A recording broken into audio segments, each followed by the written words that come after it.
ಸಲ್ಲಿಸಿದ್ದೀವಿ. ಬಹುಶಃ ಇದಕ್ಕೆ ಪೂರಕವಾಗಿನ ಉತ್ತರ ಕರ್ನಾಟಕ ಭಾಗದ ಎಲ್ಲಾ ಸಚಿವರುಗಳು ಮತ್ತು ಶಾಸಕರುಗಳಿಗೆ, ವಿಧಾನ ಪರಿಷತ್ ಸದಸ್ಯರಿಗೆ, ಲೋಕಸಭಾ ಸದಸ್ಯರುಗಳಿಗೆ ಒಂದು ವಿಶೇಷ ಮನವಿಯ ಮುಖಾಂತರ ಅವ್ರಿಗೆ ಪತ್ರವನ್ನು ಸಹಿತ ನಾವು ಈ 6 ತಿಂಗಳಿಂದ ಬರೆದಿದ್ದೀವಿ. ಪತ್ರದ ಮುಖಾಂತರ ವಿನಂತಿ ಮಾಡ್ಕೊಂಡಿದ್ದೀವಿ ಮತ್ತು ಕೆಲವೊಂದು ಜನರಿಗೆ ಭೇಟಿಯಾಗಿ ಹೇಳಿದ್ದೀವಿ. ಆದರೂ ಸಹಿತ ನಮ್ಮ ಬೇಡಿಕೆಗೆ ಪೂರಕವಾಗಿ ಮನವಿ ಸ್ಪಂದನೆ ಸಿಕ್ಕಿಲ್ಲ. ಮಾನ್ಯ ಮುಖ್ಯಮಂತ್ರಿಗಳಿಗೆ ಯಾವತ್ತೂ ನಾವು ಮನವಿ ಕೊಟ್ಟಿದ್ದೀವಿ. ನಮಗೊಂದು ಆಸೆ ಹುಟ್ಟಿದೆ, ಬಹುಶಃ ಬೆಳಗಾವಿ ಏನು ನೆಕ್ಸ್ಟ್ ಚಳಿಗಾಲ ಅಧಿವೇಶನ ಆಗೈತಿ, ಅಷ್ಟೊಳಗನ ಕನಿಷ್ಠ ಪಕ್ಷ ಪ್ರತ್ಯೇಕ ಸಚಿವಾಲಯ, ಕಿತ್ತೂರು ಕರ್ನಾಟಕ ಅಭಿವೃದ್ಧಿ ಮಂಡಳಿ, ವಿಶೇಷ ಆರ್ಥಿಕ ಅನುದಾನ ಈ 3 ಕಾಲ ಸಹಿತ ಸ್ಪಂದನೆ ಸಿಗಬಹುದು ಅನ್ನುವಂಥ ಭಾವನೆ ಇತ್ತು. ಆದ್ರೆ ಬಹುಶಃ ಇದೇ ನಾನು ನಿನ್ನೆನ ಒಂದು ವಿಷಯ ನೋಡಿ, ಇವತ್ತು ಸಂಪುಟ ಅನುಮತಿ ನೀಡಿರುವ ಮಸೂದೆಗಳು ಒಂದು 8 ಮಸೂದೆ ಮಂಜೂರಾಗಿರ್ತಾವು. ಅದರೊಳಗೆ ಒಂದರಲ್ಲಿಯೂ ಒಂದು ಮಸೂದೆಯೊಳಗೆ ಉತ್ತರ ಕರ್ನಾಟಕ ಭಾಗದ ಬಗ್ಗೆ ಇಲ್ಲ. ನಮ್ಮ ಕನಿಷ್ಠ ಪಕ್ಷ ಪ್ರತ್ಯೇಕ ಸಚಿವಾಲಯ ಮತ್ತು ಕಿತ್ತೂರು ಕರ್ನಾಟಕ ಭಾಗ ಅಭಿವೃದ್ಧಿ ಮಂಡಳಿ ರಚನೆಯಿಂದಾದ್ರೂ ಸಹಿತ ಅದರ ಸಲುವಾಗಿರೋ ಒಂದು ಮಸೂದೆ ಮಾಡಬೇಕಾಗಿತ್ತು. ಒಂದು ಕ್ಯಾಬಿನೆಟ್ ನಿರ್ಣಯ ಮಾಡಿಸಿಂದ ಅದನ್ನ ಮಸೂದೆ ರೂಪದೊಳಗೆ ಅಂಗೀಕಾರ ಮಾಡುವಂತ ಒಂದು ಕ್ರಮ ಕೈಗೊಳ್ಳಬೇಕಾಗಿತ್ತು. ಅದಕ್ಕೂ ಸ್ಪಂದನೆ ಸಿಕ್ಕಿಲ್ಲ. ಅದೇ ಕಾರಣದಿಂದ ಇವತ್ತು ನಾಳೆ ಚಳಿಗಾಲ ಅಧಿವೇಶನ ಸೋಮವಾರದಿಂದ ಪ್ರಾರಂಭ ಆಗೈತಿ. ಹಂಗಾದಾಗ ಕನಿಷ್ಠ ಒಂದು ಕ್ಯಾಬಿನೆಟ್ ಒಂದು ಮಂತ್ರಿಮಂಡಲದ ಸಭೆ ಆದರೂ ಈ ಸಂದರ್ಭದಲ್ಲಿ ಆಗಬೇಕಾಗೈತಿ. ಅಂತ ಸಂದರ್ಭದಾಗ ಇವತ್ತೇನು ಬೆಳಗಾವಿಯ ಅಧಿವೇಶನ ಸಂದರ್ಭದೊಳಗ ಇವತ್ತು ನೀವೇನು ಮಂತ್ರಿಮಂಡಲ ಸಭೆ ಕರೆದಿರ್ತೀರಿ, ಆ ಸಭೆಯೊಳಗ ಈ 2 ಪ್ರಮುಖ ನಿರ್ಣಯಗಳು ಮಾತ್ರ ತಗೋಬೇಕು ನೀವು. ಒಂದು, ಪ್ರತ್ಯೇಕ ಸಚಿವಾಲಯ, ಕಿತ್ತೂರು ಕರ್ನಾಟಕ ಭಾಗಕ್ಕೆ ಪ್ರತ್ಯೇಕ ಸಚಿವಾಲಯ ಮಾಡುವಂತ ನಿರ್ಣಯ ಮಾಡಬೇಕು. 2ನೇದು, ಕಿತ್ತೂರು ಕರ್ನಾಟಕ ಅಭಿವೃದ್ಧಿ ಮಂಡಳಿ ಪ್ರಾಧಿಕಾರ ರಚನೆ ಮಾಡಬೇಕು. 3ನೇದು, ವಿಶೇಷ ಆರ್ಥಿಕ ಅನುದಾನ ಈ ಉತ್ತರ ಕರ್ನಾಟಕ ಭಾಗಕ್ಕೆ ಕೊಡಬೇಕು. ಈ 3 ಪ್ರಮುಖ ಬೇಡಿಕೆಗಳಾದ್ರೂ ಸಹಿತ ಈಗ ಕೆಲಸ ಬೇಕಾಗಿದೆ. ಮತ್ತೊಂದು ಸಕಾರಾತ್ಮಕ ಬೆಳವಣಿಗೆ ನಾವು ಮೊದಲೆಲ್ಲ ನಾವು ಧ್ವನಿ ಹಾಕ್ತಿದ್ದೀವಿ. ನಾವು ಉತ್ತರ ಕರ್ನಾಟಕ ವಿಕಾಸ ವೇದಿಕೆ, ಉತ್ತರ ಕರ್ನಾಟಕ ಹೋರಾಟ ಸಮಿತಿಯವರು, ನಾನು, ನಮ್ಮ BC ಗಡಾದರವರು, BD ಹಿರೇಮಠರವರು, ಅನೇಕ ಜನ ಮತ್ತು ಇನ್ನೊಂದು ಜನ ಹೋರಾಟ ಗೊಡ್ಶೆಟ್ಟಿ ಅವರು, ನಮ್ಮ ಈ ಇಟಗಿ ಅವರು, ಈ ರೀತಿ ಬಹಳ ಜನ ಕುರಿತು ನಾವು ಧ್ವನಿ ಹಾಕ್ತಿದ್ದೀವಿ. ಅದೇ ರೀತಿ ಕರ್ಗಿ ಮಠರು ಸಹಿತ ಎಲ್ಲ ಧ್ವನಿ ಹಾಕ್ತಿದ್ದೀವಿ ನಾವು. ಆದ್ರೆ ಅದಕ್ಕೆ ಪೂರಕವಂತ ಸ್ಪಂದನೆ, ಪ್ರತಿಕ್ರಿಯೆ ನಮ್ಮ ಜನಪ್ರತಿನಿಧಿಗಳು, ರಾಜಕೀಯ ಮುಖಂಡರು ಬರ್ತಿರ್ಲಿಲ್ಲ. ಅಥವಾ ಈ ಕಳೆದ 3 ದಿವಸದಿಂದ ನಾವು ನೋಡಾಕ್ತಿದೀವಿ. ಅದಕ್ಕೆ ಪೂರಕವಾದಂತ ಪ್ರತಿಕ್ರಿಯೆ ಬರಾಕತ್ತೈತಿ. ನಾವು ಕೂಗು ಹಾಕಿದೀವಿ. 80% ಏನ್ ಕೂಗು ಹಾಕಿದೀವಿ ಅಂದ್ರೆ, ನಮ್ಮ ಬೇಡಿಕೆಗೆ ಪೂರಕವಾಗಿ ಸಮಗ್ರ ಉತ್ತರ ಕರ್ನಾಟಕ ಅಭಿವೃದ್ಧಿ ಮಾಡ್ರಿ. ಅಭಿವೃದ್ಧಿ ಮಾಡಿದ್ರೆ ನಾವು ಪ್ರತ್ಯೇಕ ರಾಜ್ಯ ಅನಿವಾರ್ಯವಾಗಿ ಕೇಳಬೇಕಾಗೈತಿ. ಅಕಸ್ಮಾತ್ ನಾವು ಪ್ರತ್ಯೇಕ ರಾಜ್ಯ ಕೇಳೇ ಹೋರಾಟ ಪ್ರಾರಂಭ ಮಾಡಿದ್ರೆ ಅದ್ರ ತೆರೆಯಕ್ಕೆ ಯಾರಿಗೂ ಆಗಂಗಿಲ್ಲ. ಯಾಕಂದ್ರೆ ಅದು ಅಶೋಕ್ ಪೂಜಾರಿ ಹೋರಾಟ ಅಲ್ಲ, ಅಥವಾ ಮತ್ತೊಬ್ಬ ಯಾವುದೋ ವೈಯಕ್ತಿಕ ಹೋರಾಟ ಅಲ್ಲ, ಅದು ಜನಸಮುದಾಯದ ಹೋರಾಟ. ಒಂದು ಸಲ ಜನಸಮುದಾಯದ ಹೋರಾಟ ಪ್ರಾರಂಭ ಆದ್ರೆ ಅದು ಬೇಡಿಕೆ ಈಡೇರೋ ಕೂಡ ಅದು ಕೊನೆಯಲಾಗಿಲ್ಲ. ಅದಕ್ಕೆ ಸಾಕ್ಷಿ ಅದನ್ನ ಪ್ರತ್ಯೇಕ ತೆಲಂಗಾಣ ರಚನೆ ಆಗಿದ್ದಿರ್ಬೋದು, ತೆಲಂಗಾಣ ಜಾರ್ಖಂಡ್ ರಾಜ್ಯ ರಚನೆ ಆಗಿದ್ದಿರ್ಬೋದು, ಇವೆಲ್ಲವೂ ಸಹಿತ ಜನಸಮುದಾಯದ ಹೋರಾಟದ ಫಲಶ್ರುತಿ.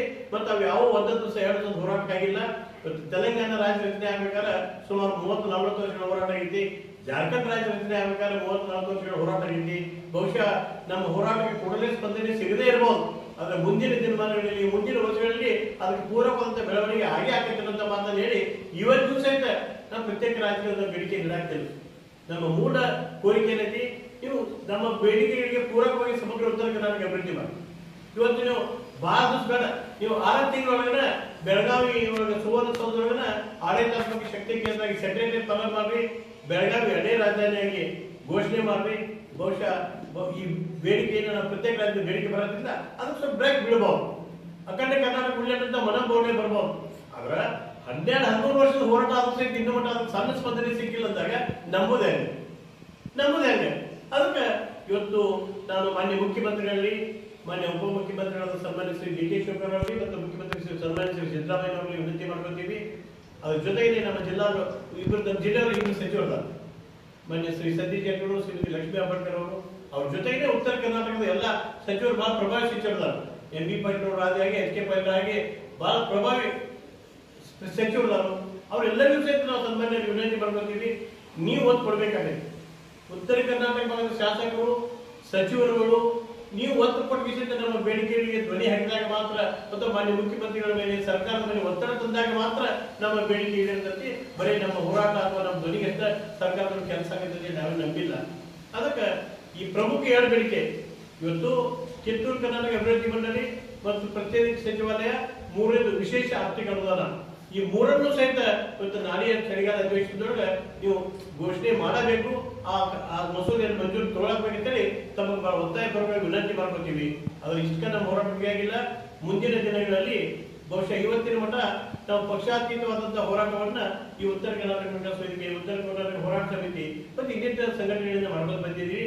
ಆದ್ರೆ ಬೆಳಗಾವಿಯಲ್ಲಿ ಸೆಕ್ರೆಟರಿಯೇಟ್ ಬರುವಂತಹ ಕೋರಿಕೆ, ಬೆಳಗಾವಿಯಲ್ಲಿ ಎರಡನೇ ರಾಜಧಾನಿ ಮಾಡುವಂತಹ ಕೋರಿಕೆ, ಆ ಎರಡು ಕೋರಿಕೆಗಳಿಗೆ ನೀವು ಸ್ಪಂದನೆ ಸಿಗಲಿಲ್ಲ ಅಂದ್ರೆ ಬಹುಶಃ ಜನವರಿ ಆದ ನಂತರ ಅದನ್ನ ಒಂದು ರಾಜಕೀಯ ಸ್ವರೂಪದ ಹೋರಾಟವಾಗಿ ಮಾರ್ಪಡಿಸುವಂತ ಚಿಂತನೆ ನಮ್ಮೊಳಗೈತಿ. ಬಹುಶಃ ಒಂದು ಸಲ ಉತ್ತರ ಕರ್ನಾಟಕ ಭಾಗಕ್ಕೆ ಪೂರಕವಾದಂತ ಹೋರಾಟ ಬೇರೆ ಬಿಟ್ಟು ಅಂದ್ರೆ ಅವಾಗ ಪ್ರತ್ಯೇಕ ರಾಜ್ಯದ ಕೂಗನ್ನ ನೀವು ತೆಗಿಲಿಕ್ಕೆ ಆಗೋದಿಲ್ಲ ಅನ್ನೋಂಥ ಮಾತನ್ನ ಮತ್ತೊಮ್ಮೆ ಮಾಡಿ ಒತ್ತಿ ಹೇಳ್ತೀನಿ. ಇನ್ನ ಕೊನೆಯದಾಗಿ ನಮ್ಮ ಜಿಲ್ಲಾ ವಿಭಜನೆ ಬಗ್ಗೆ ಒಂದು ಮಾತು ಹೇಳ್ಬೇಕಾಗಿತ್ತು. ಎಲ್ಲಾ ಜಿಲ್ಲಾಗಳು ವಿಭಜನೆ ಆಗಿರ್ತಾವ. ಎಲ್ಲಾ ಜಿಲ್ಲೆ, ಬೆಂಗಳೂರು ವಿಭಜನೆ ಆಯ್ತು, ಗುಲ್ಬರ್ಗ ವಿಭಜನೆ ಆಯ್ತು, ಬಿಜಾಪುರ ವಿಭಜನೆ ಆಯ್ತು, ಆಲ್ಮೋಸ್ಟ್ ಎಲ್ಲ ದೊಡ್ಡ ರಾಜ್ಯ ಜಿಲ್ಲಾ ಯಾವ್ದು ಎಲ್ಲ ಆಗಿರೋದು. ನಮ್ಮ ಬೆಳಗಾವಿ ಜಿಲ್ಲಾ ಒಂದು ವಿಭಜನೆ ಆಗಿಲ್ಲ. ನಾವೇನು ಪಾಪ ಮಾಡಿಲ್ಲ. ನಾವು ಕರ್ನಾಟಕದ ಪ್ರಜೆಗಳು ಅದೀವಿ.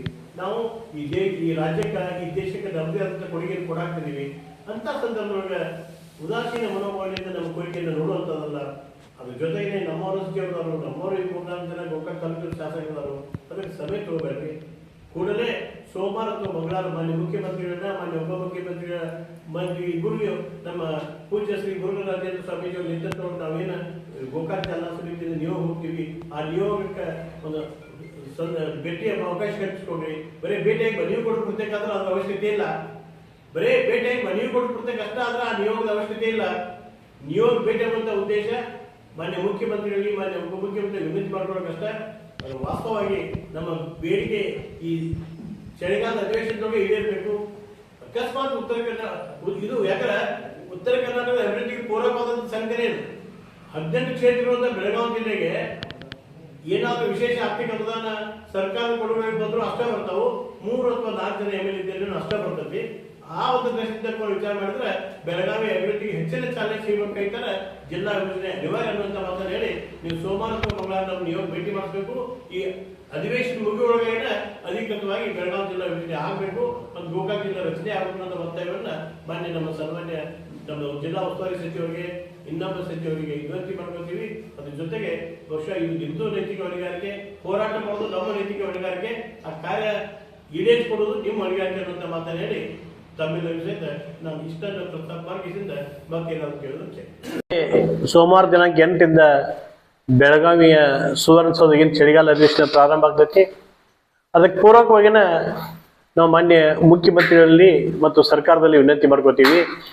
ಚಳಿಗಾಲ ಅಧಿವೇಶನ ಬೆಳಗಾವಿಯಲ್ಲಿ ನಡೀತಿರೋದನ್ನ ಉತ್ತರ ಕರ್ನಾಟಕ ಭಾಗದ ಸಮಸ್ಯೆಗಳಿಗೆ ಸ್ಪಂದನೆ ಕೊಡಿಸುವ ಸಲುವಾಗಿ, ಈ ಭಾಗದ ಸಮಸ್ಯೆಗಳ ಬಗ್ಗೆ ವಿಸ್ತೃತವಾದ ಚರ್ಚೆ ಆಗುವ ಸಲುವಾಗಿ, ಅಥವಾ ಈ ಭಾಗದ ಬೇಡಿಕೆಗಳನ್ನ ಈಡೇರಿಸುವ ಸಲುವಾಗಿ ಅದಕ್ಕೆ ನಾವು ಸರ್ಕಾರದಲ್ಲಿ ವಿನಂತಿ ಮಾಡ್ಕೋತೀವಿ, ಮಾನ್ಯ ಮುಖ್ಯಮಂತ್ರಿ ವಿನಂತಿ ಮಾಡ್ಕೋತೀವಿ.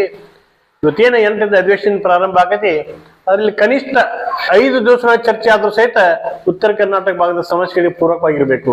ಇನ್ನು ಏನೇನು ಹೋರಾಟದ ಮುಖಾಂತರ ಅನೇಕ ವಿಷಯ ಇಟ್ಟಿದ್ವು. ಇವತ್ತು ಬೆಳಗಾವಿ ಆಡಳಿತ ಶಕ್ತಿ ಕೇಂದ್ರ ಆಗೋದಿರ್ಬೋದು, ಬೆಳಗಾವಿ ಎರಡನೇ ರಾಜಧಾನಿ ಆಗೋದಿರ್ಬೋದು, ನಮ್ಮ ಭಾಗದ ನೀರಾವರಿ ಸಮಸ್ಯೆಗಳು ಇರ್ಬೋದು, ಕಬ್ಬು ಬೆಳೆಗಾರರ ಸಮಸ್ಯೆ ಇರ್ಬೋದು, ಔದ್ಯೋಗಿಕರಣದ ಸಮಸ್ಯೆ ಇರ್ಬೋದು, ಶೈಕ್ಷಣಿಕ ಸಮಸ್ಯೆಗಳಿರ್ಬೋದು, ಅಥವಾ ಎಲ್ಲಕ್ಕಿಂತಲೂ ಮಿಗಿಲಾಗಿ ಜನಸಾಮಾನ್ಯರಿಗೆ ಉದ್ಯೋಗ ಅವಕಾಶ ಕಲ್ಪಿಸಿಕೊಡುವಂತ ವ್ಯವಸ್ಥೆ ಇರ್ಬೋದು. ಮತ್ತು ಇನ್ನೊಂದು ಬಹಳ ಪ್ರಮುಖವಾಗಿ ಅಂದ್ರೆ ಬಹುಶಃ ಉತ್ತರ ಕರ್ನಾಟಕ ಭಾಗದೊಳಗ ಅನೇಕ ಪ್ರೇಕ್ಷಣೀಯ ಸ್ಥಳಗಳಿದಾವ. ಇವತ್ತು ದಕ್ಷಿಣ ಕರ್ನಾಟಕದೊಳಗೆ ಇದೇನು ಪ್ರವಾಸಿ ಕೇಂದ್ರಗಳು ದೊಡ್ಡ ಪ್ರಮಾಣದ ಬೆಳವಣಿಗೆ ಆಗಿದಾವು, ಆದ್ರೆ 20% ಸುದ ನಮ್ಮಲ್ಲಿ ಈ ಪ್ರೇಕ್ಷಣೀಯ ಸ್ಥಳಗಳು, ಪ್ರವಾಸಿ ಸ್ಥಳಗಳು ಇನ್ನೂ ಬೆಳವಣಿಗೆ ಆಗಿಲ್ಲ. ಇದೆಲ್ಲಕ್ಕೂ ಪೂರಕವಾಗಿ ಕನಿಷ್ಠ 5, ನಾವ್ ಹೇಳುದು ಕನಿಷ್ಠ 5, ಹಂಗ ನಾವು ಸೂಕ್ಷ್ಮವಾಗಿ ವಿಚಾರ ಮಾಡ್ರೆ ಈ ಅಧಿವೇಶನ ಉತ್ತರ ಕರ್ನಾಟಕ ಸಲುವಾಗಿ ಆಗ್ಬೇಕು. ಯಾಕಂದ್ರೆ ದಕ್ಷಿಣ ಕರ್ನಾಟಕದ ಸಲುವಾಗಿ ನಿರಂತರ ಅಧಿವೇಶನಗಳು ಹಾಕಾವ, ಪ್ರತಿ ವರ್ಷ 2 ಅಧಿವೇಶನ ಹಾಕಾವ. ನಮ್ಮಲ್ಲೇ ಉತ್ತರ ಕರ್ನಾಟಕ ಬಗ್ಗೆ ಇರೋದೇ ಇದೊಂದು 10 ದಿವಸದ ಅವಕಾಶ. ಅದಕ್ಕೆ ಈ ಸಂದರ್ಭದೊಳಗ ಹೆಚ್ಚಿನವಾಗ ಉತ್ತರ ಕನ್ನಡ ಅಭಿವೃದ್ಧಿ ಸೀಮಿತವಾಗಿ ಚರ್ಚೆ ಮತ್ತು ಆದೇಶ ಪೂರ್ವಕವಾಗಿ ನಡೀಬೇಕು ಹೊರತಾಗಿ ಬೇರೆದ್ದೆಲ್ಲ. ಅದಕ್ಕೆ ಸರ್ಕಾರವನ್ನು ಒತ್ತಾಯ ಮಾಡ್ತೀವಿ. ಈ ಚಳಿಗಾಲ ಅಧಿವೇಶನದೊಳಗ ಸಂಪೂರ್ಣ ಉತ್ತರ ಕರ್ನಾಟಕ ಅಭಿವೃದ್ಧಿಗೆ, ಉತ್ತರ ಕರ್ನಾಟಕ ಭಾಗಕ್ಕನ್ನ ಮೀಸಲಿಡಬೇಕು ಹೊರತಾಗಿ ಮತ್ತೊಂದು ಮುಗ್ದೊಂದು ತಂದು ಸೇರಿಸಬಾರ್ದು ಅಂತೇಳಿ ಬಹಳ ಒತ್ತಾಯ ಪೂರ್ವಕವಾಗಿ ಆಗ್ರಹ ಮಾಡ್ತೀವಿ.